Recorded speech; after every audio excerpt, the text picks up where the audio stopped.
Hello and welcome to the 83rd edition of Spooky Reviews from Spooky Ventures.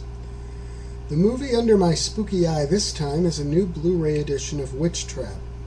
It's a film that was originally released in 1989. The story centers around a mansion haunted by a warlock who used to own the place. A team is assembled to try to rid the home of the ghost using what is essentially a ghost trap.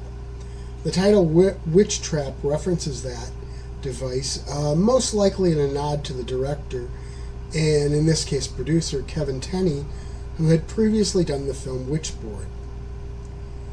The movie plays a lot like a noir detective story, and that was intentional, with James W. Quinn playing Tony Vincente as the typical snarky, hard-boiled detective.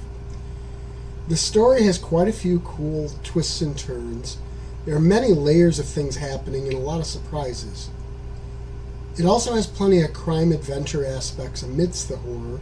In fact, the team is basically made up of two groups of people, each focused on one side of that equation.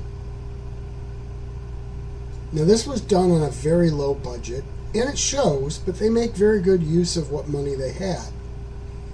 In other words, while the effects aren't state-of-the-art, even for the time, they still work pretty well.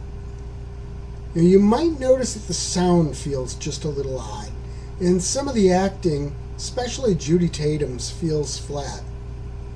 There's a reason for that. Once they got back from location filming, it was discovered that the audio had been recorded too low. So when they increased the volume, there was hissing and buzzing that became audible. With that in mind, they had to re-record all the audio again. Sound effects, music, actors' lines, everything. The whole audio track had to be scrapped and redone.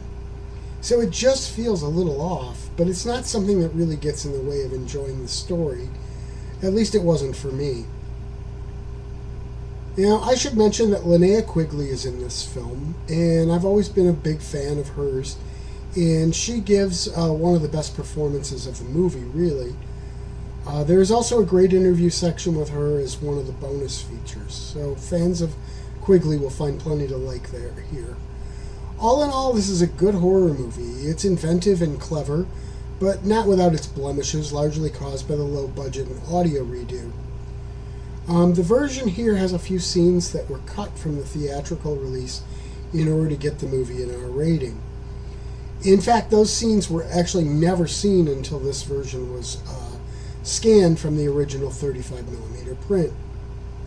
It should be noted that the title screen of the film shows it as The Presence, as that was apparently an earlier title, owing, I think, to the fact that this is a version from that original unedited print, so that's why they wound up with that title card. The extras here are pretty good. The Linnea Quigley interview being one of the best parts. An interview with Kevin Tenney is another that really works well, and I actually found it not only informative but entertaining. This also includes a cool mini poster as a physical bonus, and I found this movie to be captivating. It had plenty of humor, which was good because it was actually very dark. For some reason, it reminded me just a little of John Carpenter's Prince of Darkness. Maybe it was because of the old house and the assembly of a team to investigate something paranormal. Beyond that, this doesn't share much with that movie.